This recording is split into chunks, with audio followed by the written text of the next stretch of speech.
करके अपनी जानकारी साझी कर सकते हैं। सो प्रोग्राम के अज साडे नाल कुलविंदर खैरा हाजिर होए ने, उन्होंने स्वागत करते हैं। सो कुलविंदर जी बहुत स्वागत है जी, बहुत बहुत धन्यवाद जी, थैंक यू। सो भूमिका दे विच 2-3 मिनट तां लगा दिते जाते हैं कि भी साडे दर्शकों नूं घट्टो घट्ट पता लग सके भी अज अपनी जिहड़ी विशा जां अज किहड़े ट्रैक के उपर गल करनी है, क्योंकि किसान अंदोलन के बहुत सारे पक्ष है, बहुत सारे पहलू है, तो ਉਹਦੇ हरेक पहलू ਨੂੰ ਛੋਇਆ नहीं जा सकता। साडे कोल समय की एक मर्यादा होंदी है। सो 2-3 चीज़ां ਜਿਹੜੀਆਂ ਲੈ ਕੇ ਚੱਲ ਰਹੀਆਂ। सो बजट की गल बाद च करिए, पहला आप गल करिए जिहड़ा कुछ देखण नूं मिल रहा ना, एक तो आप 6 तरीक के बंद तो स्टार्ट कर लेने, तो उदों बाद फिर जो बैरीगेट बनाए जा रहे सीमेंट के वड्डे भी ताकि टुट ना सकन जां पासे ना हो सकन, फिर उस तो बाद जिहड़े प्लेटां दे उपर वड्डे लम्मे किल उन्होंने ला के ते विछाया जा रहा सड़क के उपर ताकि कोई क्रॉस ना कर सके। बहुत सारियां इहो जिहियां जिहड़ियां गल्लां सामने आ रही, देखण नूं मिल रही, तस्वीरां वायरल हो रही। सो ये एक किस्म का जिहड़ा लोकतंत्र जिहदी बहुत वड्डे लैवल ते असीं दुहाई पिटदे हां भी साडा सब तो वड्डा जी लोकतंत्र, वो लोकतंत्र दा चेहरा नंगा नज़र हुंदा आ रहा कि बिल्कुल मेरा ख्याल है जी गल जी शुरू की है जितों ये सारे ही जो स्ट्राइक वाला मसला है, जो बंद का सद्दा है, सारे जुड़े हुए हैं, एको ही तंद के नाल जुड़े हुए हैं।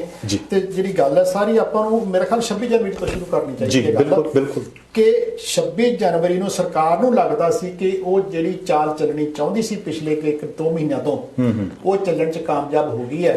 तो तुसीं वेख्या होगा कि किस तरह जिहड़ा गोदी मीडिया एकदम हरकत में आया, और जो किसानों का जो अपना थोड़ा बहुत उन्होंने अंदोलन जो मार्च चल सका थोड़ी देर तक उन्होंने बिल्कुल नहीं दिखाया गया, शुरू के दिखाया गया हाँ जी, बाद बिल्कुल बंद करके पूरे का पूरा ध्यान जो किले के उत्ते ला दिता गया, किले के उत्ते, ताकि वध तो वध बदनाम किया जा सके और ये कहा जा सके कि अंदोलन किसानों का नहीं सीगा। तुहानूं कह रहे सी खालिस्तान के तहत गेम खेडी जा रही सी, लेकिन टकैत साहब ने इहो जिहा धोबी पटका मारिया हाँ जी कि सारी ही बाजी जिहड़ी वो पलट गई हाँ जी। पहला इउं लगदा सी भी 26 तरीक वाले दिन करके जो भी उत्थे होया, जो घटनाक्रम वापरिया, उहदे इउं लगदा सी खैरा साहब कि भी इस अंदोलन की ट्रांसफॉर्मेशन हो गई है, भी इस ग्राफ तो आके बिल्कुल थल्ले डिग पिया।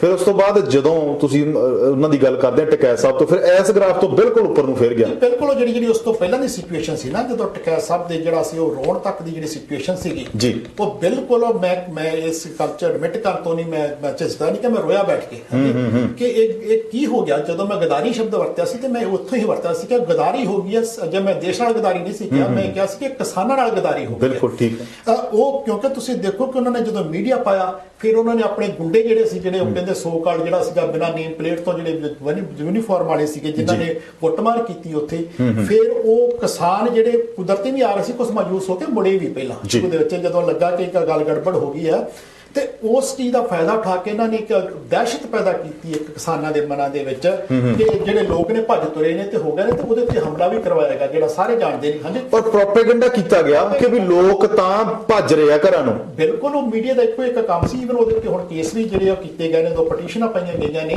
ਔਰ ਸੁਪਰੀਮ ਕੋਰਟ ਦੇ ਜੱਜ ਨੇ ਮੰਗ ਕੀਤੀ ਹੈ ਕਿ ਸਰਕਾਰ ਜਵਾਬ ਦੇਵੇ ਕਿ ਜਿਹੜਾ ਮੀਡੀਆ ਨੇ ਜਿਹੜਾ ਸੀ ਇੱਕ ਖਾਸ ਜਿਹੜਾ ਫਿਰਕਾ ਹੈ, ਖਾਸ ਜੇ ਨਾ ਲੈਣਾ ਤੇ ਸਿੱਖਾਂ ਦੇ ਵਿਰੁੱਧ ਜਿਹੜਾ ਪ੍ਰਚਾਰ ਕਰਕੇ ਇੱਕ ਨਫ਼ਰਤ ਫੈਲਾਉਣ ਦੀ 1984 वर्गा माहौल दोबारा पैदा करने की कोशिश की है, वो क्यों होया ते किवें होया, सरकार ने जवाब मंगया उस मीडिया का जी। पर वो मीडिया नूं लैके ओहदियां जिहड़ियां सी पा के फिर गुंडे पुलिस पिछे खड़ी देख रही है, और गुंडे जिहड़े साडे लोकां नूं जिहड़ा कुੱਟਮਾਰ कर रहे ने, ते उस तो बाद जिहड़ा सी जदों वो दहशत पै गई सी सारे कि हाँ हुण इन्हां ने भजा देना। ईवन जिहड़ा टोल प्लाजे भी खोल दिते गए सी, इत्थों तक इन्हां ने अपनी दलेरी वरती, पर अचानक इहो जिहा पलटा पिया कि अज फिर जो मोर्चा है जिवें कि टकैत साहब का जो पंचायत ने कहा कि असं 5 लाख बंदा लेके जावांगे, हरियाणा सारा उत्थे जमा हो गया। उन्होंने कहा कि जिहड़े पंजाबी वीर ने साडे वो साडे मेहमान ने, जदों हुण कोई हमला होवेगा उहदा जवाब असीं देवांगे, पंजाबी साडे पिछे रहणगे। और जदों इहो जिहियां गल्लां हो गईयां ने, पंजाब दे विच हड़ आ गया है जिहड़ा इस अंदोलन दा, और दिल्ली चलो दा जिहड़ा मार्च उत्थे शुरू हो गया। पंचायतां जिहड़ियां इकट्ठियां होकर फैसले कर रहीआं, उहदे विच कुछ फैसले गलत भी हो रहे हैं, जिहदे विच अपने उगराहा साहब ने जिहड़ा खंडन भी किया कि सानूं ਇਹ ਨਹੀਂ करना चाहिए, ਜਿਹੜਾ ਉਹ कह रहे हैं कि ट्रालियां लैके जाओ नहीं तो जुर्माना करांगे, वो गल्लां गलत ही हो रही। पर वो जदों जिहड़ा मोड़ पै रहा ना, हुण उस चीज़ नूं लैके ਸਰਕਾਰ ਇੰਨੀ ਬੁਰੀ ਤਰ੍ਹਾਂ ਬੁਖੜਾਈ ਹੈ ਕਿ ਜਿਸ ਨੂੰ ਡੈਮੋਕ੍ਰੈਟਿਕ ਕੰਟਰੀ ਕਹਿ ਰਹੇ ਨੇ ਉਹ ਪੂਰੇ ਦਾ ਪੂਰਾ ਤਾਨਾਸ਼ਾਹੀ ਸਿਸਟਮ ਦੇ ਵਿੱਚ ਜਿਹੜਾ ਬਦਲ ਦਿੱਤਾ ਗਿਆ ਜੀ। ਹੁਣ ਉਹ ਜਿੱਥੇ ਜਿੱਥੇ ਉਹਨਾਂ ਦੇ ਆਪਣੇ ਮੋਰਚੇ ਲੱਗੇ ਨੇ ਜੀ, ਉਹਦੇ ਦੁਆਲੇ ਜਿਹੜਾ ਉਹਦੀ ਦੀਵਾਰ ਉਹਦੀ ਹੱਦਬੰਦੀ ਕਰ ਦੇਣੀ, ਉਹਦੇ ਦੁਆਲੇ ਦੀਵਾਰ ਵੜ ਦੇਣੀ। ਔਰ ਜਿਵੇਂ ਤੁਸੀਂ ਕਿਹਾ ਕਿ ਉਹ ਮੇਖਾਂ ਗੱਡ ਦੇਣੀਆਂ, ਕਿੱਲ ਗੱਡ ਦੇਣੇ, ਤੇ ਜਿਹੜੇ ਪੰਜਾਬੀ ਜਿਹੜੇ ਹਰਿਆਣੇ ਵਾਲੇ ਸਾਡੇ ਸਾਥੀ ਉਹ ਜਿਹੜੇ ਖੱਡਾਂ ਪੂਰ ਕੇ ਆ ਸਕਦੇ ਨੇ ਕਿ ਉਹਨਾਂ ਕੋਲੇ ਇਹੋ ਜਿਹੇ ਸਲੈਜ ਹੈਮਰ ਨਹੀਂ ਮਿਲਣਗੇ ਜਿਹੜੇ ਉਹਨਾਂ ਦੇ ਜਿਹੜੇ ਕਿੱਲੇ ਉਹ ਵੀ ਤੋੜ ਦੇਣ। ਬਥੇਰੇ ਵੱਡੇ ਕਹਾਣਾ ਜੀ। ਔਰ ਮੈਂ ਨਾਲ ਗੱਲ ਇੱਕ ਇਜ਼ਾਫਾ ਕਰ ਦੇਵਾਂ, ਪਹਿਲਾਂ ਉਹਨੂੰ ਕਹਿੰਦੇ ਸੀ ਵੀ ਟਰੈਕਟਰ ਰੈਲੀ ਕੱਢੀ ਸੀ, ਵੀ ਟਰੈਕਟਰ ਲੈ ਕੇ ਜਾਂਦੇ ਆ। ਹੁਣ ਤਸਵੀਰਾਂ ਇਹ ਵੀ ਨਜ਼ਰ ਆ ਰਹੀਆਂ, ਵਾਇਰਲ ਹੋ ਰਹੀਆਂ ਕਿ ਵੀ ਜਿਹੜਾ ਗਾਜ਼ੀਪੁਰ ਬਾਰਡਰ ਦੇ ਉੱਪਰ ਸਾਡੇ ਜਾਂ ਹੋਰ ਜਿਹੜੇ ਸਿੰਘੂ ਬਾਰਡਰ ਦੀ ਗੱਲ ਕਰੀਏ ਤਾਂ ਸਾਡੇ ਜਿਹੜੇ ਪੰਜਾਬ ਦੇ ਵਿੱਚ ਕਿਸਾਨ ਵੀਰ ਬੈਠੇ ਆ ਉਹ ਤੰਗਲੀਆਂ ਜਾਂ ਆਪਣੇ ਜਿਹੜੇ ਸੰਦ ਪੈੜਾ ਜਿੰਨਾ ਹੁੰਦਾ ਚੱਕ ਕੇ ਤੁਰ ਪਏ, ਕਹਿੰਦੇ ਜੀ ਹੁਣ ਆਹ ਲੈ ਕੇ ਜਾਵਾਂਗੇ ਅਸੀਂ ਜੀ। ਬਿਲਕੁਲ ਜਿਹੜੀ ਵਿਚਾਰਨ ਵਾਲੀ ਗੱਲ ਹੈ ਨਾ, ਜਿਹੜੀ ਭਾਵਕ ਨਾ ਹੋ ਕੇ ਵਿਚਾਰਨ ਵਾਲੀ ਜਿਹੜੀ ਗੱਲ ਹੈ ਜੀ ਕਿ ਜੋ ਸਰਕਾਰ ਵਤੀਰਾ ਕਰ ਰਹੀ ਹੈ, ਉਹਨਾਂ ਦੀ ਬਿਜਲੀ ਬੰਦ ਕਰਨਾ, ਉਹਨਾਂ ਦਾ ਪਾਣੀ ਬੰਦ ਕਰਨਾ, ਇੰਟਰਨੈਟ ਬੰਦ ਕਰਨਾ, ਇਹ ਮੇਰਾ ਖਿਆਲ ਹੈ ਕਿ ਦੁਨੀਆ ਭਰ ਦੇ ਪੱਧਰ ਦੇ ਉੱਤੇ ਜਿਹੜੀ ਨਮੋਸ਼ੀ ਵਾਲੀ ਗੱਲ ਹੈ ਹਿੰਦੁਸਤਾਨ ਦੀ ਸਰਕਾਰ ਦੇ ਲਈ ਕਿ ਉਹ ਇੰਨੀ ਅਨਡੈਮੋਕ੍ਰੈਟਿਕ ਹੋ ਚੁੱਕੀ ਹੈ ਕਿ ਆਪਣੇ ਹੀ ਦੇਸ਼ ਦੇ ਲੋਕਾਂ ਦੀ ਆਵਾਜ਼ ਦਬਾਉਣ ਲਈ, ਜੀ ਉਹ ਵੀ ਇੱਕ ਫਿਰਕੇ ਦੀ ਨਹੀਂ, ਪੂਰੇ ਹਿੰਦੁਸਤਾਨ ਦੇ ਲੋਕਾਂ ਦੀ ਆਵਾਜ਼ ਦਬਾਉਣ ਦੇ ਲਈ ਉਹ ਇੱਥੋਂ ਤੱਕ ਜਾ ਰਹੀ ਹੈ। ਔਰ ਤੁਸੀਂ ਵੱਡੀ ਗੱਲ ਦੇਖੋ, ਲੋਕਤੰਤਰ ਦਾ ਵੱਡਾ ਜੇ ਇਹ ਕਹਿ ਲਈ ਵੀ ਦੁਹਾਈ ਜਿਹੜੀ ਪਿੱਟੀ ਜਾ ਰਹੀ ਹੈ ਵੀ ਸਭ ਤੋਂ ਵੱਡਾ ਲੋਕਤੰਤਰ ਹੈ, ਔਰ ਲੋਕਤੰਤਰ ਦੇ ਵਿੱਚ ਲੋਕਾਂ ਦੀ ਗੱਲ ਹੈ ਜਿਹੜੀ ਉਹਨੂੰ ਦਬਾਇਆ ਵੀ ਜਾ ਰਿਹਾ। ਇਹਨੂੰ ਮੈਂ ਕਹਿੰਦਾ ਜੇ ਆਪਾਂ ਇਹਦੇ 'ਚ ਕੋਈ ਅਤਕਥਨੀ ਨਹੀਂ ਹੋਣੀ, ਜੇ ਇਹਨੂੰ ਆਪਾਂ ਡਿਕਟੇਟਰਸ਼ਿਪ ਜਾਂ ਡਿਕਟੇਟਰ ਰਾਜ ਕਹਿੰਦੇ, ਤਾਨਾਸ਼ਾਹੀ ਸ਼ਬਦ ਜਿਹੜਾ ਵਰਤਿਆ ਡਿਕਟੇਟਰਸ਼ਿਪ ਦਾ ਹੀ ਜਿਹੜਾ ਉਹਦਾ ਤਾਨਾਸ਼ਾਹੀ, ਸਿਰੇ ਦੀ ਤਾਨਾਸ਼ਾਹੀ ਹੋ ਰਹੀ ਹੈ ਜੀ। ਬਿਲਕੁਲ ਤਾਨਾਸ਼ਾਹੀ ਹੋ ਰਹੀ ਆ।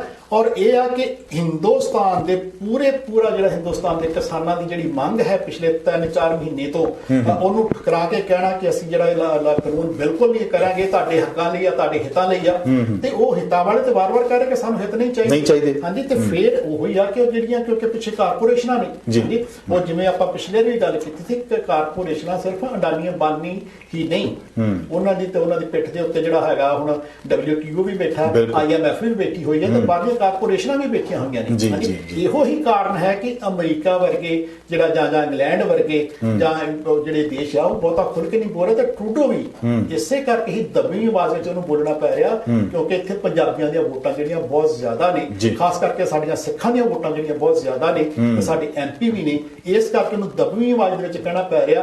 ਪਰ ਅੰਦਰ ਖਾਤੇ ਇਹਨਾਂ ਸਾਰਿਆਂ ਦੇ ਜਿਹੜੇ ਹਿੱਤ ਨੇ ਉਹ ਇੱਕ ਨੇ, ਤੇ ਉਹ ਜਿਹੜੇ ਸਾਰੇ ਜਿਹੜੇ ਕਾਰਪੋਰੇਟ ਘਰਾਣਾ ਹੈ ਉਹਦੀ ਪਿੱਠ ਦੇ ਉੱਤੇ ਜਾ ਕੇ ਬੈਠਦੇ ਨੇ, ਜਿਸ ਕਰਕੇ ਸਾਡਾ ਨੁਕਸਾਨ ਹੋ ਰਿਹਾ।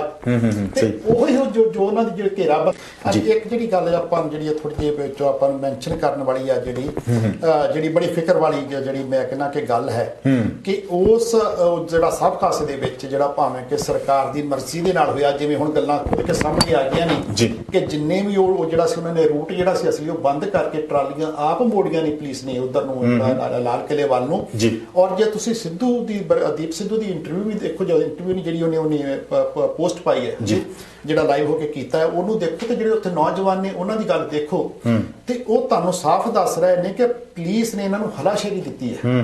ਦੀਪ ਦੇ ਸ਼ਬਦਾਂ ਦੇ ਵਿੱਚ ਇਹ ਗੱਲ ਹੈ ਕਿ ਉਹਨੇ ਕਿਹਾ ਕਿ ਤੁਸੀਂ ਬਹੁਤ ਨੇਕ ਕੰਮ ਕਰ ਰਹੇ ਹੋ ਤੇ ਆਪਣਾ ਕੰਮ ਕਰਕੇ ਛੇਤੀ ਇੱਥੋਂ ਜਾਓ। ਔਰ ਉਹ ਨੌਜਵਾਨ ਜਿਹੜਾ ਆਪਣਾ ਜਿਹੜਾ ਚੱਲਿਆ ਹੋਇਆ ਕਾਰਤੂਸ ਦਿਖਾ ਰਿਹਾ ਸੀ, ਤੇ ਉਹ ਵੀ ਇਹੋ ਗੱਲ ਕਹਿੰਦਾ ਕਿ ਸਾਨੂੰ ਜਿਹੜੀ ਥੱਲੇ ਪੁਲਿਸ ਸੀ ਉਹਨੇ ਕਿਹਾ ਅੰਦਰ ਜਾਓ ਤੁਸੀਂ, ਤੇ ਉਹਨਾਂ ਨਹੀਂ ਰੋਕਿਆ ਸਾਨੂੰ। ਜਿਹੜੀ ਗੋਲੀ ਚੱਲੀ ਹੈ ਜਿਹੜੇ ਉੱਪਰ ਜਿਹੜੇ ਬਿਲਡਿੰਗ ਦੇ ਉੱਤੇ ਸੀ ਉਹਨਾਂ ਨੇ ਚਲਾਈ ਹੈ, ਜਿਸ ਤੋਂ ਇਹ ਗੱਲ ਸਪਸ਼ਟ ਹੋ ਜਾਂਦੀ ਹੈ ਕਿ ਕਿੱਦਾਂ ਮਿਲੀ ਭੁਗਤ ਦੇ ਨਾਲ ਜਿਹੜਾ ਸਾਰਾ ਕੁਛ ਇਹ ਕੰਮ ਹੋਇਆ। ਸਰਕਾਰ ਚਾਹੁੰਦੀ ਸੀ ਕਿ ਇਹ ਕੰਮ ਹੋਵੇ, ਔਰ ਉਸ ਦੇ ਬਾਅਦ ਜਿਹੜਾ ਸੀ ਸਾਡੇ ਨੌਜਵਾਨਾਂ ਦੀ ਜਿਹੜੀ ਸਾਡੇ ਲੋਕਾਂ ਦੀ ਫੜਾਫੜਾਈ ਸ਼ੁਰੂ ਹੋਈ ਹੈ।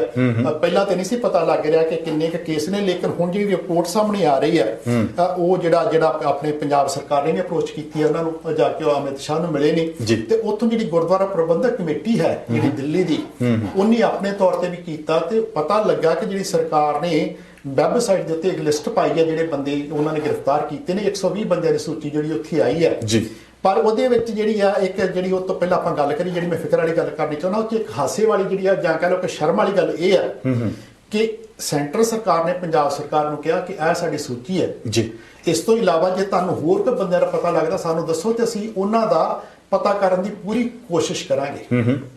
ਠੀਕ ਹੈ। ਜੇ ਸੈਂਟਰ ਸਰਕਾਰ ਦੀ ਪੁਲਿਸ ਹੈ ਦਿੱਲੀ ਦੇ ਵਿੱਚ, ਜੇ ਉਸ ਪੁਲਿਸ ਨੇ ਉਹਨਾਂ ਨੂੰ ਅਰੈਸਟ ਕੀਤਾ ਹੈ ਤਾਂ ਉਹ ਪੰਜਾਬ ਸਰਕਾਰ ਨੂੰ ਕਿਉਂ ਪੁੱਛ ਰਹੀ ਹੈ ਕਿ ਜੇ ਤੁਹਾਡੇ ਹੋਰ ਵੀ ਬੰਦੇ ਸਾਨੂੰ ਦੱਸੋ। ਹਾਂ, ਉਹਨਾਂ ਨੂੰ ਕਿਉਂ ਨਹੀਂ ਪਤਾ ਕਿ ਅਸੀਂ ਬੰਦੇ ਕਿੰਨੇ ਅਰੈਸਟ ਕੀਤੇ ਨੇ, ਕਿੱਥੇ ਕਿੱਥੇ ਪੁਲਿਸ ਸਟੇਸ਼ਨ ਤੇ ਬੈਠੇ ਨੇ, ਕਿਹੜੇ ਕਿਹੜੇ ਥਾਣਿਆਂ ਵਿੱਚ ਬੈਠੇ ਨੇ ਤੇ ਕੀ ਉਹਨਾਂ ਦੀ ਲਿਸਟ ਹੈ ਜੀ। ਉਹਨਾਂ ਕਿਉਂਕਿ ਕੀਤੇ ਅਰੈਸਟ ਉਹਨਾਂ ਨੇ ਹੈ ਤੇ ਉਹਨਾਂ ਨੂੰ ਤਾਂ ਪਤਾ ਹੋਣਾ ਚਾਹੀਦਾ, ਬਿਲਕੁਲ ਪਤਾ ਹੋਣਾ ਚਾਹੀਦਾ। ਔਰ ਇਹ ਬੜੀ ਹਾਸੋਹੀਣੀ ਗੱਲ ਹੈ, ਉਹਦੇ ਵਿੱਚ ਇੱਕ ਖਤਰਾ ਵੀ ਪੈਦਾ ਹੁੰਦਾ ਹੈ ਕਿ ਕਿਤੇ ਇਹ ਤੇ ਨਹੀਂ ਕਿ ਸਾਡੇ ਨੌਜਵਾਨ ਖਪਾ ਦਿੱਤੇ ਗਏ ਹੋਣ। ਹਾਂਜੀ, ਸੋਚਣ ਵਾਲੀ ਗੱਲ ਤਾਂ ਇਹ ਗੱਲ ਹੈ ਕਿਤੇ ਖਪਾਰਾਂ ਦਿੱਤੇ ਗਏ ਹੋਣ। ਔਰ ਮੈਂ ਕਹਿੰਦਾ ਕਿ ਇਸ ਵੇਲੇ ਮੈਂ ਇਸ ਗੱਲ ਦੀ ਤਾਂ ਜਦੋਂ ਤਾਰੀਫ ਕਰਦਾ ਕਿ ਜਿਹੜਾ ਗੁਰੂ ਦਿੱਲੀ ਗੁਰਦੁਆਰਾ, ਹੈਲੋ ਸਤਿ ਸ਼੍ਰੀ ਅਕਾਲ ਜੀ। ਇੱਕ ਮਿੰਟ ਹੋਲਡ ਕਰਨਾ ਜੀ, ਇੱਕ ਮਿੰਟ ਹੋਲਡ ਕਰਨਾ ਜੀ। ਦਿੱਲੀ ਗੁਰਦੁਆਰਾ ਪ੍ਰਬੰਧਕ ਕਮੇਟੀ ਨੇ ਜਾਂ ਪੰਜਾਬ ਸਰਕਾਰ ਜਿਵੇਂ ਕਹਿ ਰਹੀ ਹੈ ਕਿ ਉਹਦਾ ਕਲੇਮ ਸੱਚਾ ਹੈ ਤੇ ਇਹਨਾਂ ਨੇ ਅਪਰੋਚ ਕੀਤੀ ਹੈ। ਮੈਂ ਕਹਿੰਦਾ ਕਿ ਠੀਕ ਹੈ ਕਿ ਸਾਨੂੰ ਕਿਸਾਨ ਮੋਰਚੇ ਵਾਲੇ ਕੇਂਦਰਿਤ ਰਹਿਣਾ ਚਾਹੀਦਾ, ਪਰ ਇਸ ਦੇ ਨਾਲ ਹੀ ਜਿਹੜਾ ਸਾਡਾ ਜਿਹੜਾ ਫਿਕਰ ਹੈ, ਇੱਕ ਵੱਡਾ ਪ੍ਰੈਸ਼ਰ ਸਾਡਾ, ਇੱਕ ਕਮੇਟੀ ਬਣਾ ਕੇ, ਇੱਕ ਧਿਰ ਬਣਾ ਕੇ ਇੱਕ ਵੱਡਾ ਪ੍ਰੈਸ਼ਰ ਸਾਡਾ ਉਹ ਨੌਜਵਾਨਾਂ ਦੀਆਂ ਜਾਨਾਂ ਬਚਾਉਣ ਤੇ ਹੋਣਾ ਚਾਹੀਦਾ। ਭਾਵੇਂ ਉਹ ਭਾਵੁਕ ਹੋ ਕੇ ਗਏ ਨੇ, ਭਾਵੇਂ ਉਹ ਖਾਲਿਸਤਾਨ ਦੇ ਨਾਂ ਤੇ ਗਏ ਨੇ, ਭਾਵੇਂ ਉਹ ਸਹਿਜ-ਸੁਭਾ ਫੜੇ ਗਏ ਨੇ, ਪਰ ਉਹ ਸਾਡਾ ਖੂਨ ਨਹੀਂ। ਪਰ ਸਾਡਾ ਮਕਸਦ ਇਹ ਆ ਕਿ ਉਹਨਾਂ ਨੂੰ ਵੀ ਬਚਾਇਆ ਜਾਵੇ। ਬੇਸ਼ੱਕ ਉਹਨਾਂ ਨੇ ਜੋ ਕੀਤਾ ਠੀਕ ਹੈ, ਭਾਵੁਕ ਹੋ ਕੇ ਗਏ ਆ, ਚਾਹੇ ਭੁਲੇਖੇ ਨਾਲ ਚਲੇ ਗਏ, ਜਿਵੇਂ ਮਰਜ਼ੀ ਗਏ ਆ, ਪਰ ਸਾਨੂੰ ਇਹ ਫਿਕਰ ਹੈ ਔਰ ਸਾਨੂੰ ਕੋਸ਼ਿਸ਼ ਵੀ ਪੂਰੀ ਜ਼ੋਰਾਂ ਸ਼ੋਰਾਂ ਤੇ ਕਰਨੀ ਚਾਹੀਦੀ। ਪਰ ਜਿਹੜੀ ਗੱਲ ਆਪਾਂ ਉਹ ਕਰ ਰਹੇ ਹਾਂ ਕਿ ਜਿਹੜਾ ਉਹ ਇਹਨਾਂ ਦੀ ਘੇਰਾਬੰਦੀ ਕਰਕੇ ਜਿਹੜਾ ਇੰਟਰਨੈਟ ਕੱਟ ਕੇ ਸਾਰਾ ਕੁਝ ਕਰ ਰਹੇ ਨੇ, ਸ਼ਾਇਦ ਸਰਕਾਰ ਨੂੰ ਇਹ ਭੁਲੇਖਾ ਹੋਊਗਾ ਕਿ ਸ਼ਾਇਦ ਉਹ ਨੈਟ ਬੰਦ ਕਰਕੇ ਇਹਨਾਂ ਦੀ ਖਬਰ ਬਾਹਰ ਜਾਣੋਂ ਰੋਕ ਦੇਣਗੇ ਤੇ ਆਪਣੀ ਮਨਮਰਜ਼ੀ ਨਾਲ ਧੱਕੇਸ਼ਾਹੀ ਕਰਕੇ ਇਹਨਾਂ ਨੂੰ ਉਠਾ ਦੇਣਗੇ ਜੀ। ਪਰ ਇਹਨਾਂ ਨੂੰ ਪਤਾ ਹੋਣਾ ਚਾਹੀਦਾ ਕਿ ਅੱਜ ਹਰੇਕ ਬੰਦੇ ਦੀ ਜੇਬ ਦੇ ਵਿੱਚ ਸੈੱਲ ਫੋਨ ਹੈ।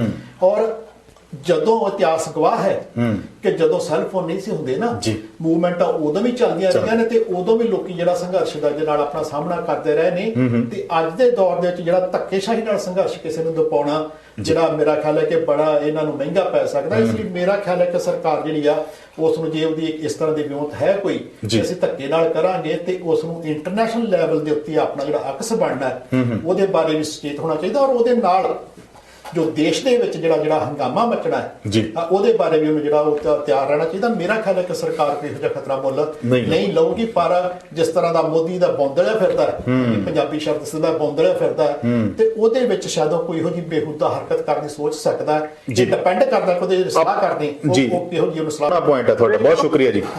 ਮੇਰਾ ਜੀ 1 ਮਿੰਟ ਲਈ ਤੁਸੀਂ ਹੋਲਡ ਕਰਨਾ ਜੀ। ਹਾਂ, ਮੇਰਾ ਖਿਆਲ ਹੈ ਕਿ ਜਿਹੜਾ ਤਿਰੰਗੇ ਦਾ ਜਿਹੜਾ ਸੀ ਨਾ ਉਹਦੇ ਬੇਅਦਬੀ ਵਾਲੀ ਗੱਲ, ਜਾਂ ਦੂਸਰੀ ਈਵਨ ਉੱਥੇ ਖਾਲਸਾ ਦਾ ਝੰਡਾ ਵੀ ਨਹੀਂ ਝੁੱਲਿਆ, ਉੱਥੇ ਜਿਹੜਾ ਸੀਗਾ ਸਿੱਖਾਂ ਦਾ ਜਿਹੜਾ ਸੀਗਾ ਨਿਸ਼ਾਨ ਸਾਹਿਬ ਝੁੱਲਿਆ ਹੈ। ਲੇਕਿਨ ਉਹ ਸਾਰਾ ਕੁਝ ਇੱਕ ਬਹਾਨਾ ਸੀ। ਉਹਨਾਂ ਨੂੰ ਇਹ ਨਹੀਂਗਾ ਕਿ ਉੱਥੇ ਹੋਇਆ ਕੀ, ਉਹਨਾਂ ਨੂੰ ਇਹ ਵੀ ਅਸੀਂ ਉਹਨੂੰ ਬਣਾ ਕੇ ਕੀ ਪੇਸ਼ ਕਰਾਂ। ਬਿਲਕੁਲ ਹਾਂਜੀ, ਪਰ ਉਹਦੀ ਜਿਹੜੀ ਨੁਕਸਾਨ ਵਾਲੀ ਗੱਲ ਹੈ ਨਾ, ਜਿਹੜੀ ਹੋਈ ਹੈ, ਜਿੱਥੋਂ ਨੁਕਸਾਨ ਹੋਇਆ ਹੈ, ਕਿ ਜਦੋਂ ਵਾਰ-ਵਾਰ ਇਹ ਗੱਲ ਕੀਤੀ ਜਾ ਰਹੀ ਸੀਗੀ ਕਿ ਇਸ ਤਰ੍ਹਾਂ ਦੀ ਹਰਕਤ ਉੱਥੇ ਕੋਈ ਨਹੀਂ ਹੋਣੀ ਚਾਹੀਦੀ, ਜਿਹੜਾ ਇੱਕ ਫਿਰਕੇ ਦਾ ਲੱਗੇ ਕਿ ਉਹ ਕੰਟਰੋਲ ਕਰ ਰਹੇ ਨੇ, ਔਰ ਜਥੇਬੰਦੀਆਂ ਵੱਲੋਂ ਵੀ ਜਿਹੜੀਆਂ ਸੀ ਉਹ ਕੀਤੀ ਜਾ ਰਹੀ ਸੀਗੀ, ਔਰ ਦੂਸਰੀਆਂ ਸਟੇਟਾਂ ਵੱਲੋਂ ਵੀ ਕੀਤੀ ਜਾ ਰਹੀ ਸੀ ਕਿ ਉੱਥੇ ਇਸ ਤਰ੍ਹਾਂ ਦੀ ਕੋਈ ਕੰਮ ਨਾ ਕੀਤਾ ਜਾਵੇ ਝੰਡਾ ਚੜਾਉਣ ਵਾਲਾ। ਸਰਕਾਰ ਨੂੰ ਵੀ ਕਿਹਾ ਸੀਗਾ ਕਿ ਸਾਡਾ ਮਕਸਦ ਹੈ ਪੀਸਫੁਲੀ ਮਾਰਚ ਕਰਨਾ ਹੈ। ਉਸ ਦੇ ਬਾਵਜੂਦ ਕੁਝ ਨੌਜਵਾਨਾਂ ਨੂੰ ਭੜਕਾ ਕੇ ਜਦੋਂ ਗੱਲ ਕੀਤੀ ਗਈ ਹੈ, ਉਹਦਾ ਸਾਨੂੰ ਸ਼ਿਕਵਾ ਇਹੋ ਹੀ ਹੈ ਕਿ ਗਲਤ ਟਾਈਮ ਦੇ ਉੱਤੇ ਗਲਤ ਹਰਕਤ ਕੀਤੀ ਗਈ ਹੈ। ਹਾਂਜੀ, ਪਰ ਉਹਦੇ ਵਿੱਚ ਜਿਹੜਾ ਤਿਰੰਗੇ ਦੀ ਜਿਹੜੀ ਕਰਨ ਵਾਲੀ ਜਾਂ ਦੇਸ਼ ਨਾਲ ਗਦਾਰੀ ਕਰਨ ਵਾਲੀ ਕੋਈ ਗੱਲ ਨਹੀਂ ਹੋਈ। ਸਮੇਂ ਦੀ ਨਾ ਨਜ਼ਾਕਤ ਨਹੀਂ ਪਛਾਣੀ ਗਈ। ਜੇ ਗਦਾਰੀ ਕੋਈ ਹੋਈ ਹੈ ਤੇ ਉਹ ਕਿਸਾਨਾਂ ਨਾਲ ਹੋਈ ਹੈ, ਕਿਉਂਕਿ ਕਿਸਾਨਾਂ ਨੂੰ ਤਾਰ-ਪੀਟੋ ਕਰਨ ਅੰਦੋਲਨ ਦੇ ਨਾਲ ਕਹੀ ਜਾ ਸਕਦੀ ਹੈ। ਬਿਲਕੁਲ, ਦੇਸ਼ ਨਾਲ ਕੋਈ ਗਦਾਰੀ ਨਹੀਂ, ਔਰ ਕੋਈ ਕੌਮ ਨਾਲ ਕੋਈ ਗਦਾਰੀ ਨਹੀਂ ਹੋਈ। ਔਰ ਇਹ ਸਿਰਫ ਤੇ ਸਿਰਫ ਕਿਸਾਨ ਅੰਦੋਲਨ ਨੂੰ ਇੱਕ ਇਹ ਕਹਿ ਲਓ ਵੀ ਥੋੜਾ ਜਿਹਾ ਢਾਹ ਲਾਉਣ ਦੀ ਜਿਹੜੀ ਆ ਕੋਸ਼ਿਸ਼ ਕੀਤੀ ਗਈ ਸੀ। ਔਰ ਉਹ ਪੈਂਤੜੇ ਦੇ ਵਿੱਚ ਮੈਨੂੰ ਲੱਗਦਾ ਕਿਤੇ ਨਾ ਕਿਤੇ ਸਰਕਾਰ ਕਾਮਯਾਬੀ ਹੁੰਦੀ ਨਜ਼ਰ ਆਈ ਸੀ, ਪਰ ਟਿਕਾਇਤ ਹੋਣਾ ਤੋਂ ਬਾਅਦ ਫਿਰ ਅੰਦੋਲਨ ਕਾਇਮ ਹੋ ਗਿਆ। ਇੱਕ ਕਿਸੇ ਹੋਰ ਦੋਸਤ ਦੇ ਜਿਹੜੇ ਵਿਚਾਰ ਨੇ, ਜਿਹੜੇ ਮੈਂ ਟੀਵੀ ਤੇ ਸੁਣੇ ਸੀ, ਮੈਂ ਉਹ ਹੂ ਸਾਂਝੇ ਕਰਦਾ ਕਿ ਜੇ ਜਿਹੜਾ ਕਿਲੇ ਨੂੰ ਕਹਿੰਦੇ ਨੇ ਕਿ ਸਾਡਾ ਇੱਕ ਪ੍ਰਤੀਕ ਹੈ ਦੇਸ਼ ਦਾ, ਤੇ ਜੇ ਉਹਦੀ ਬੇਇੱਜ਼ਤੀ ਹੋਈ ਹੈ ਤਾਂ ਸਭ ਤੋਂ ਪਹਿਲਾਂ ਜਦੋਂ ਇਹਨਾਂ ਨੇ ਲੀਜ਼ ਤੇ ਦਿੱਤਾ, ਉਹਨੂੰ ਠੇਕੇ ਤੇ ਦਿੱਤਾ, ਤੇ ਉਹ ਬੇਇੱਜ਼ਤੀ ਤੇ ਸਭ ਤੋਂ ਵੱਡੀ ਤਾਂ ਬੇਇੱਜ਼ਤੀ ਉੱਥੇ ਹੀ ਹੋਗੀ। ਰਾਈਟ, ਉਹ ਜਿਹੜੇ ਮੇਰੇ ਆਪਣੇ ਵਰਡ ਨਹੀਂ, ਪਰ ਮੈਂ ਬਿਲਕੁਲ ਮੈਨੂੰ ਲੱਗ ਰਿਹਾ ਮੇਰੇ ਆਪਣੇ ਆ, ਕਿਉਂਕਿ ਮੈਂ ਉਹਨਾਂ ਨਾਲ ਸਹਿਮਤ ਆ ਕਿ ਜੇ ਬੇਇੱਜ਼ਤੀ ਹੋਈ ਹੈ ਹਾਂਜੀ, ਤੇ ਇਹਨਾਂ ਤੇ ਬਗਾਨੀ ਇਮਾਰਤ ਦੇ ਉੱਤੇ ਆਪਣਾ ਝੰਡਾ ਲਾਇਆ, ਹਾਂਜੀ, ਤੇ ਬੇਇੱਜ਼ਤੀ ਤੇ ਇਹਨਾਂ ਨੇ ਕੀਤੀ ਹੈ ਕਿ ਆਪਣੇ ਝੰਡੇ ਲਈ ਆਪਣੀ ਥਾਂ ਵੀ ਨਹੀਂ ਰੱਖ ਸਕੇ। ਹਾਂਜੀ, ਉਹ ਜਿਹੜੀ ਗੱਲ ਉਹ ਕਰਦੇ ਆਪਾਂ ਬਿਲਕੁਲ, ਕਿਉਂਕਿ ਇਹਨਾਂ ਨੂੰ ਬਹਾਨਾ ਚਾਹੀਦਾ ਸੀ ਕਿ ਜਿਹੜਾ ਇਹਨਾਂ ਨੇ ਵਰਤ ਕੇ ਤਾਰਪੀਲੋ ਕਰਨ ਦੀ ਕੋਸ਼ਿਸ਼ ਕੀਤੀ ਹੈ, ਲੇਕਿਨ ਇਹਨਾਂ ਨੂੰ ਉਲਟੀ ਗੱਲ ਪੈ ਗਈ ਹੈ। ਦੂਜੇ ਸ਼ਬਦਾਂ 'ਚ ਜੇ ਕਹੀਏ ਨਾ ਵੀ ਰਾਈ ਦਾ ਪਹਾੜ ਜਿਹੜਾ ਬਣਾਇਆ ਗਿਆ, ਬਸ ਇਸ ਤੋਂ ਵੱਡ ਹੋਰ ਕੁਝ ਨਹੀਂ ਹੈਗਾ ਕਿ ਇੱਕ ਸਿਰਫ ਤੇ ਸਿਰਫ ਉਹਨਾਂ ਨੂੰ ਇੱਕ ਰਾਈ ਜਿੰਨੀ ਵੀ ਕੋਈ ਗੱਲ ਹਰਕਤ ਨਜ਼ਰ ਆਈ ਤਾਂ ਉਹਨਾਂ ਨੇ ਪਹਾੜ ਦੀ ਤਰ੍ਹਾਂ ਪੇਸ਼ ਕਰਨ ਦੀ ਕੋਸ਼ਿਸ਼ ਕੀਤੀ ਹੈ। ਇਹ ਗੱਲ ਆਪਾਂ ਨੂੰ ਜਿਹੜੀ ਸਮਝਣੀ ਚਾਹੀਦੀ ਹੈ ਕਿ ਇਹ ਰਾਈ ਜਿਹੜੀ ਸੀ ਨਾ, ਉਹ ਰਾਈ ਉਹ ਤੇ ਪਿਛਲੇ 2 ਮਹੀਨੇ ਤੋਂ ਲੱਭ ਰਿਹਾ ਸੀ, ਔਰ ਉਹ ਕਹਿ ਰਹੇ ਸੀ ਕਿ ਰਾਈ ਹੈ ਸਾਡੇ ਕੋਲ, ਇਹ ਰਾਈ ਹੈ, ਇਹ ਰਾਈ ਜਿਹੜੀ ਹੈ ਪੂਰਾ ਖਾਲਿਸਤਾਨ ਹੈ। ਬਿਲਕੁਲ। ਤੇ ਉਹ ਰਾਈ ਦਾ ਜਦੋਂ ਉਹਨਾਂ ਨੂੰ ਮੌਕਾ ਮਿਲਿਆ ਉਹਨਾਂ ਪਹਾੜ ਤੇ ਬਣਾਤਾ। ਜੇ ਕਰ ਲਈ ਤੁਸੀਂ ਹੋਲਡ ਕਰੋ ਜੀ ਖੈਰਾ ਸਾਹਿਬ। ਨਹੀਂ, ਮੈਂ ਇਹਨਾਂ ਦੀ ਜਿਹੜੀ ਗੱਲ ਦੇ ਵਿੱਚ ਜਿਹੜਾ ਹੈਗਾ, ਇਹਨਾਂ ਦੀ ਇਸ ਗੱਲ ਦੇ ਵਿੱਚ ਤੇ ਦਮ ਹੈ ਕਿ ਜਿਹੜਾ ਉੱਥੇ 100-150 ਬੰਦਾ ਸੀਗਾ, ਉਹ ਜਿਹੜੇ ਬਾਕੀ ਲੋਕ ਨੇ, ਸਰਕਾਰ ਨੇ ਜਦੋਂ ਪੁਲਿਸ ਨੇ ਆਪ ਉਧਰ ਨੂੰ ਮੁੜੇ ਆ, ਜਿਹੜਾ ਆਪਣਾ ਸਿੱਧੂ ਦਾਅਵਾ ਕਰ ਰਿਹਾ ਕਿ 5 ਲੱਖ ਬੰਦਾ ਸੀ ਉੱਥੇ, ਹਾਂਜੀ। ਪਰ ਇੱਕ ਜਿਹੜੀ ਗੱਲ ਇੱਕ ਜਿਹੜੀ ਦੇਖਣ ਵਾਲੀ ਹੈ ਜੀ, ਕਿ ਜੇ ਜਿਵੇਂ ਆਪਾਂ ਇਹ ਗੱਲ ਮੰਨ ਲਈਏ ਵੀ ਉਹਨਾਂ ਨੇ ਰਿਵੋਲਟ ਕੀਤਾ ਉੱਥੇ ਜਾ ਕੇ, ਹਾਂਜੀ, ਮੈਂ ਕਹਿੰਦਾ ਕਿ ਭਾਵੁਕ ਹੋ ਕੇ ਮੁੰਡੇ ਉੱਤੇ 150 ਗਿਆ ਵਾ, ਪਰ ਜੇ ਉਹ ਸੱਚੇ ਦਿਲੋਂ ਜਿਹੜਾ ਉੱਥੇ ਜੇ ਸਰਕਾਰ ਨੂੰ ਹੁੰਦਾ ਕਿ ਸੱਚੀ ਝੰਡਾ ਗੱਡਣ ਉੱਥੇ ਆਏ ਨੇ ਜੀ, ਤੇ ਕੀ ਉਹ ਲਾਲ ਕਿਲੇ ਦੇ ਲਾਗੇ ਜਾ ਸਕਦੇ ਸੀ? ਸਵਾਲ ਇਹ ਸਮਝਣ ਦੀ ਲੋੜ ਹੈ, ਹਾਂਜੀ, ਕਿ ਉਹ ਜੇ ਹੁਣ ਜਿਹੜੇ ਕਿਸਾਨ ਜਥੇਬੰਦੀਆਂ ਨੇ, ਜੇ ਉਹ 100-150 100 ਬੰਦੇ ਦੀ ਉਹਦੀ ਬਾਂਹ ਛੱਡ ਦਿੰਦੀਆਂ ਨੇ, ਤੇ ਅੱਗੇ ਜਿਹੜੀਆਂ ਮਾਵਾਂ ਨੇ ਆਪਣੇ ਪੁੱਤਾਂ ਨੂੰ ਉੱਥੇ ਭੇਜਣ ਤੋਂ ਜਿਹੜਾ ਦੁਬਾਰਾ ਸੋਚਣ ਗਿਆ ਕਿ ਜੀ ਉਹ ਮੁੰਡੇ ਵਾਪਸ ਨਹੀਂ ਮੁੜੇ ਤੇ ਸਾਡਿਆਂ ਦਾ ਕੀ ਹੋਵੇਗਾ। ਜਿਵੇਂ ਆਪਾਂ ਪਹਿਲਾਂ ਵੀ ਗੱਲ ਕੀਤੀ ਹੈ ਕਿ ਭਾਵੇਂ ਉਹ ਗਲਤ ਤਰੀਕੇ ਨਾਲ ਗਏ ਨੇ, ਭਾਵੇਂ ਗਲਤ ਹੱਥਾਂ 'ਚ ਜਾ ਕੇ ਗਏ ਨੇ, ਭਾਵੇਂ ਉਹ ਭਾਵੁਕ ਹੋ ਕੇ ਗਏ ਨੇ, ਭਾਵੇਂ ਉਹ ਜਿਹੜਾ ਸੀ, ਜਿਵੇਂ ਇਹਨਾਂ ਨੇ ਵੀ ਆਹ ਗੱਲ ਕੀਤੀ ਹੈ ਕਿ ਉਹ ਜਿਹੜਾ ਜਿੱਦਾਂ ਉਹਨਾਂ ਨੂੰ ਧੱਕ ਕੇ ਉਧਰ ਵਾੜ ਦਿੱਤਾ ਗਿਆ ਹੈ, ਇਸ ਵੇਲੇ ਜਿਹੜਾ ਫਰਜ਼ ਬਣਦਾ ਹੈ ਉਹਨਾਂ ਨੂੰ ਉੱਥੋਂ ਕੱਢਣ ਦਾ ਬਣਦਾ ਹੈ। ਜਿਹੜੀ ਵੀਡੀਓ ਦੀ ਗੱਲ ਕਰਦੇ ਨੇ, ਵੀਡੀਓ ਮੇਰੇ ਖਿਆਲ ਨਿਹੰਗ ਸਿੰਘ ਵਾਲੀ ਜਿਹੜਾ ਥੋੜਾ ਪਾਰਟ ਹੈ ਉਹ ਆ ਚੁੱਕਾ ਅੱਗੇ ਵੀ, ਉਹ ਜਦੋਂ ਤੋੜਨ ਦੀ ਕੋਸ਼ਿਸ਼ ਕਰਦੇ ਨੇ ਨਿਹੰਗ ਸਿੰਘ ਸਾਰਾ ਉਹ ਆ ਰਿਹਾ ਵਾ,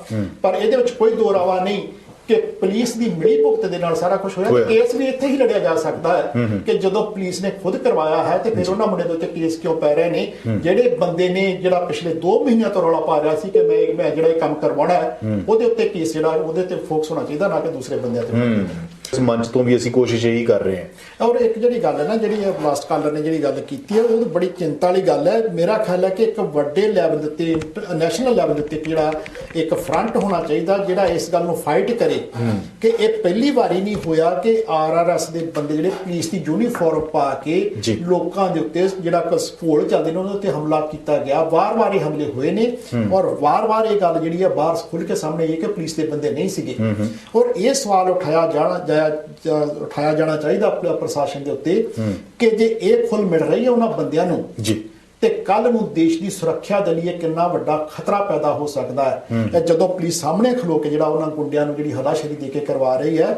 ਤੇ ਕੱਲ ਨੂੰ ਜਿਹੜਾ ਇਹੋ ਹੀ ਗੁੰਡੇ ਇਹ ਜਿਹੜਾ ਕਿਸੇ ਹੋਰ ਵੀ ਜਿਹੜਾ ਹੈਗਾ ਵਾ ਦੇਸ਼ ਦੀ ਜਿਹੜੀ ਅਖੰਡਤਾ ਹੈ, ਜਿਹੜੀ ਸਾਂਝੀ ਵਾਲਤਾ ਹੈ ਲੋਕਾਂ ਦੀ, ਉਹਦੇ ਲਈ ਵੱਡੇ ਲੈਵਲ ਤੇ ਖਤਰਾ ਬਣ ਸਕਦੇ ਨੇ। ਔਰ ਦੇਸ਼ ਦੇ ਵਿੱਚ ਜਿਹੜਾ ਇੱਕ ਕਿਸਮ ਦਾ ਜਿਹੜਾ ਹੈਗਾ ਵਾ ਖਾਨਾ ਜੰਗੀ ਦਾ ਕਾਰਨ ਬਣ ਸਕਦਾ। ਔਰ ਇਸ ਸਰਕਾਰ ਦੇ ਉੱਤੇ ਕ੍ਰਿਮੀਨਲ ਚਾਰਜ ਲੱਗਣੇ ਚਾਹੀਦੇ ਨੇ ਇਸ ਗੱਲ ਦੇ ਕਿ ਇਹਨਾਂ ਨੂੰ ਅਲਾਉ ਕਿਉਂ ਕੀਤਾ ਜਾ ਰਿਹਾ। ਔਰ ਇੱਕ ਬਹੁਤ ਸ਼ੁਕਰੀਆ ਮੇਰਾ ਕਿ ਜਿਹੜੀ ਇਹਨਾਂ ਨੇ ਉਸ ਤੋਂ ਪਹਿਲਾਂ ਆਪਾਂ ਉਸ ਚੀਜ਼ ਦਾ ਜਵਾਬ ਦੇ ਚੁੱਕੇ ਸੀਗੇ ਕਿ ਉਹ ਸਾਡੇ ਨਾਲ ਗਏ ਨੇ ਤੇ ਉਹ ਨਾ ਹੋਇਆ ਤੇ ਕੱਲ ਨੂੰ ਜਿਹੜੀਆਂ ਮਾਵਾਂ ਆ ਜਾਂ ਪਿਓ ਨੇ ਆਪਣੇ ਪੁੱਤ ਤੋੜਨ ਤੋਂ ਡਰਨਗੇ।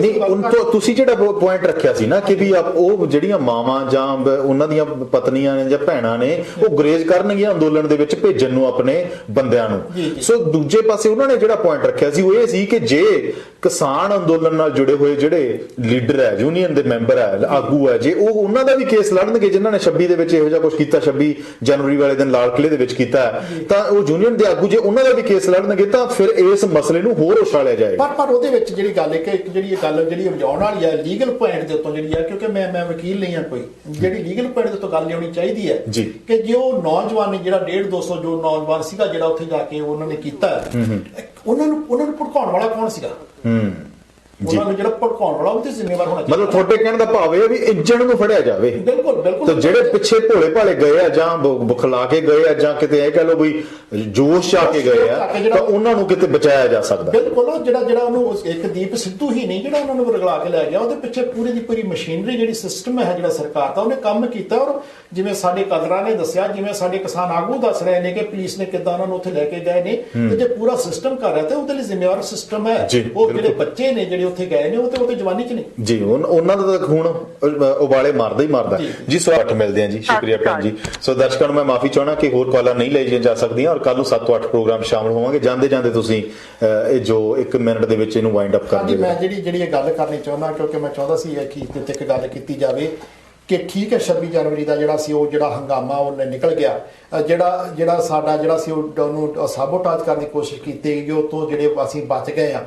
ਪਰ ਇਸ ਵੇਲੇ ਜਿਹੜੀ ਸਥਿਤੀ ਬਣੀ ਹੋਈ ਹੈ ਬੜੀ ਇੱਕ ਜਿਹੜੀ ਖਤਰਨਾਕ ਸਿਚੁਏਸ਼ਨ ਸਾਡੇ 'ਚ ਬਣੀ ਹੋਈ ਹੈ ਕਿ ਕੁਝ ਜਿਹੜੇ ਵੀਰ ਨੇ ਜਿਹੜੇ ਆਪਣੇ ਆਪ ਨੂੰ ਖਾਲਿਸਤਾਨੀ ਸਮਝਦੇ ਨੇ, ਹਾਂਜੀ, ਉਹ ਇਸ ਗੱਲ ਦੇ ਵਿੱਚ ਜਿਹੜਾ ਹੈਗਾ ਉਹ ਬਿਲਕੁਲ ਉਭਾਰ ਰਹੇ ਨੇ ਕਿ ਜਿਹੜਾ ਦੀਪ ਸਿੱਧੂ ਨੇ ਕੀਤਾ ਤੇ ਦੂਸਰਾ ਕੀਤਾ, ਕਾਮਰੇਡਾਂ ਤੇ ਖਾਲਿਸਤਾਨੀਆਂ ਦਾ ਇੱਕ ਕਿਸਮ ਦਾ ਝਗੜਾ ਚੱਲ ਰਿਹਾ। ਮੈਂ ਕਹਿੰਦਾ ਕਿ ਅਸੀਂ ਪਹਿਲੇ ਜਿਹੜੀ ਸੱਟ ਪਈ ਹੈ ਸਾਡੀਆਂ ਗਲਤੀਆਂ ਨਾਲ, ਉਹ ਤੋਂ ਅਸੀਂ ਬਚ ਗਏ ਹਾਂ। ਹੁਣ ਇੱਕ ਮਿਹਨਤ ਵਾਲੀ ਗੱਲ ਹੈ ਕਿ ਇਸ ਨੂੰ ਖਾਲਿਸਤਾਨੀਆਂ ਦਾ ਤੇ ਕਾਮਰੇਡਾਂ ਦਾ ਮੁੱਦਾ ਨਾ ਬਣਾਇਆ ਜਾਵੇ, ਇਸ ਨੂੰ ਕਿਸਾਨਾਂ ਦਾ ਹੀ ਮੁੱਦਾ ਰਹਿਣ ਦਿੱਤਾ ਜਾਵੇ। ਔਰ ਜਿਹੜੀ ਗੱਲ ਇਹ ਵਾਰ-ਵਾਰ ਉਭਾਰੀ ਜਾ ਰਹੀ ਹੈ, ਨਫ਼ਰਤ ਭਰੀ ਜਾ ਰਹੀ ਹੈ, ਇੱਥੋਂ ਤੱਕ ਕਿ ਮੈਂ ਨਿਹੰਗ ਸਿੰਘਾਂ ਦਾ ਵੀ ਦੇਖਿਆ ਕਿ ਉਹਨਾਂ ਨੂੰ ਵੀ ਜਿਹੜਾ ਉਕਸਾਉਣ ਦੀ ਕੋਸ਼ਿਸ਼ ਕੀਤੀ ਗਈ ਹੈ। ਇਹ ਸਾਡੇ ਪੰਜਾਬੀਆਂ ਦੀ ਸੱਟ ਹੋਵੇਗੀ। ਜੇ ਸਾਡਾ ਅੱਜ ਦਾ ਕੁਲ ਹਾਰ ਗਿਆ ਤੇ ਮੈਂ ਇਹ ਗੱਲ ਦਾਅਵੇ ਨਾਲ ਕਹਿਣਾ ਕਿ ਅੱਗੇ ਤੇ ਨਸ਼ਿਆਂ ਨਾਲ ਬਹੁਤੇ ਪੰਜਾਬੀ ਸਾਡੇ ਨੌਜਵਾਨ ਨਹੀਂ ਮਾਰ ਸਕੇ, ਹੁਣ ਇਕੱਲੇ ਨੌਜਵਾਨ ਨੂੰ ਮਾਰਨਗੇ ਤੇ ਫਿਰ ਉੱਥੇ ਖਾਲਿਸਤਾਨ ਦਾ ਵੀ ਝੰਡਾ ਨਹੀਂ ਝੁੱਲ ਸਕਣਾ ਤੇ ਉੱਥੇ ਕਾਮਰੇਡਾਂ ਦਾ ਝੰਡਾ ਵੀ ਨਹੀਂ ਝੁੱਲ ਸਕਣਾ ਪੰਜਾਬ ਦੇ ਉੱਤੇ। ਉੱਥੇ ਕਬਰਾਂ ਹੀ ਬਣ ਗਈਆਂ, ਕਬਰਾਂ ਵੀ ਨਹੀਂ ਬਣੀਆਂ, ਉੱਥੇ ਸਾਡੇ ਜਿਹੜੀ ਉਹ ਸਵਾਲ ਜਿਹੜੀ ਰਾਖ ਹੈ ਉਹ ਵੀ ਉੱਡ ਜਾਣੀ ਹੈ। ਤੇ ਪਲੀਜ਼ ਪੰਜਾਬ ਨੂੰ ਤੁਸੀਂ ਸਿਵਿਆਂ ਦੀ ਧਰਤੀ ਨਾ ਬਣਾਓ, ਤੁਸੀਂ ਪੰਜਾਬੀਆਂ ਨੂੰ ਦੋ ਧੜਿਆਂ ਚ ਨਾ ਵੰਡੋ। ਮਿਹਨਤ ਵਾਲੀ ਗੱਲ ਹੈ, ਜਦੋਂ ਇਹ ਮਸਲਾ ਹੱਲ ਹੋ ਗਿਆ, ਜੇ ਤੁਸੀਂ ਖਾਲਿਸਤਾਨ ਬਣਾਉਣਾ ਖਾਲਿਸਤਾਨ ਬਣਾ ਲਿਓ, ਜੇ ਤੁਸੀਂ ਲਾਲ ਝੰਡਾ ਕੱਢਣਾ ਲਾਲ ਝੰਡਾ ਕੱਢ ਲਿਓ। ਇਸ ਵੇਲੇ ਇਨਸਾਨ ਬਣ ਕੇ ਉਹਨਾਂ ਨੂੰ ਲੜਨ ਦਿਓ, ਉਹਨਾਂ ਨੂੰ ਇਕਮੁੱਠ ਹੋ ਕੇ ਲੜਨ ਦਿਓ। ਇਹ ਵੰਡੀਆਂ ਨਾ ਪਾਓ, ਇਹ ਨਫ਼ਰਤ ਦੇ ਬੀਜ ਨਾ ਬੀਜੋ। ਜਿਹੜਾ ਤੁਸੀਂ ਜੇ ਕਰਨਾ ਹੀ ਚਾਹੁੰਦੇ ਹੋ ਤੇ ਜਿਵੇਂ ਉੱਥੇ ਇੱਕ ਕਾਦਰ ਨੇ ਕਿਹਾ ਸੀਗਾ ਕਿ ਆਓ ਉੱਥੇ ਹਿੰਦੁਸਤਾਨ ਦੀ ਧਰਤੀ ਦੇ ਉੱਤੇ ਸ਼ਹੀਦੀਆਂ ਪਾਓ। ਤੇ ਪਲੀਜ਼ ਮੇਰੀ ਇਹ ਇੱਕ ਬੇਨਤੀ ਹੈ ਕਿ ਇਸ ਸੰਘਰਸ਼ ਨੂੰ ਕਿਸਾਨਾਂ ਦਾ ਸੰਘਰਸ਼ ਰਹਿਣ ਦਿਓ, ਕਿਉਂਕਿ ਉਹਨਾਂ ਨੇ ਪੂਰੇ ਹਿੰਦੁਸਤਾਨ ਦੇ ਕਿਸਾਨਾਂ ਨਾਲ ਮਿਲ ਕੇ ਸੰਘਰਸ਼ ਲੜਨਾ ਹੈ, ਇਹ ਇਕੱਲਾ ਪੰਜਾਬ ਦਾ ਸੰਘਰਸ਼। ਔਰ ਪਿਛਲੇ ਦਿਨਾਂ ਵਿੱਚ ਮੈਂ ਇੱਕ ਗੱਲ ਕਹੀ ਸੀ ਦਰਸ਼ਕਾਂ ਨੂੰ ਵੀ, ਅੱਜ ਫਿਰ ਮੈਂ ਰਿਪੀਟ ਕਰਦਾ ਕਿ ਇਸ ਮਸਲੇ ਨੂੰ ਪੰਜਾਬ ਵਰਸਸ ਜਿਹੜਾ ਹੈ ਮੋਦੀ ਨਾ ਬਣਾਓ। ਇਹ ਇਕੱਲਾ ਪੰਜਾਬ ਦਾ ਮਸਲਾ ਨਹੀਂ ਹੈ, ਪੂਰੇ ਭਾਰਤ ਦੇ ਕਿਸਾਨਾਂ ਦਾ ਮਸਲਾ, ਪੂਰੇ ਭਾਰਤ ਦੇ ਮਜ਼ਦੂਰਾਂ ਦਾ ਮਸਲਾ ਹੈ। ਉਹ ਸਾਰਿਆਂ ਦਾ ਮਸਲਾ ਬਣਾ ਕੇ ਚੱਲੋ। ਔਰ ਦੂਜੇ ਪਾਸੇ ਜਿਹੜਾ ਅੱਜ ਤੁਸੀਂ ਪੁਆਇੰਟ ਰੱਖਿਆ ਉਹ ਇਹ ਹੈ ਕਿ ਕਾਮਰੇਡ ਵਰਸਸ ਖਾਲਿਸਤਾਨੀ ਮਸਲਾ ਨਾ ਬਣਾਇਆ ਜਾਵੇ। ਇਹ ਕੋਈ ਮੈਚ ਨਹੀਂ ਚੱਲ ਰਿਹਾ ਕਿ ਤੁਸੀਂ ਉਹਦੇ ਤੇ ਲਾਂਛਨ ਲਾਤੇ, ਤੁਸੀਂ ਉਹਨੂੰ ਲਾਹਨਤਾਂ ਪਾਤੀਆਂ। ਹੁਣ ਮਸਲਾ ਇਹ ਹੈ ਕਿ ਅਸੀਂ ਆਪਣੀ ਜਵਾਨੀ ਔਰ ਆਪਣੀ ਨਸਲ ਨੂੰ ਕਿਵੇਂ ਬਚਾਉਣਾ, ਆਪਣੀ ਫਸਲ ਨੂੰ ਕਿਵੇਂ ਬਚਾਉਣਾ। ਇਸ ਅੰਦੋਲਨ ਦੀ ਚੜ੍ਹਦੀ ਕਲਾ ਦੇ ਲਈ ਅਸੀਂ ਅਰਦਾਸਾਂ ਕਰੀਏ ਔਰ ਇੱਕ ਦੂਜੇ ਦੇ ਪ੍ਰਤੀ ਘ੍ਰਿਣਾ ਦੀ ਜਿਹੜੀ ਭਾਵਨਾ ਹੈ, ਨਫ਼ਰਤ ਦੀ ਭਾਵਨਾ ਨੂੰ ਛੱਡ ਕੇ ਉਹ ਬਾਅਦ ਚ ਨਿਬੜ ਲਾਂਗੇ ਆਪਾਂ, ਕੋਈ ਗੱਲ ਨਹੀਂ। ਪਹਿਲਾਂ ਇੱਕ ਵਾਰੀ ਇਸ ਮਸਲੇ ਨੂੰ, ਇਸ ਅੰਦੋਲਨ ਨੂੰ ਜਿੱਤ ਲਈਏ।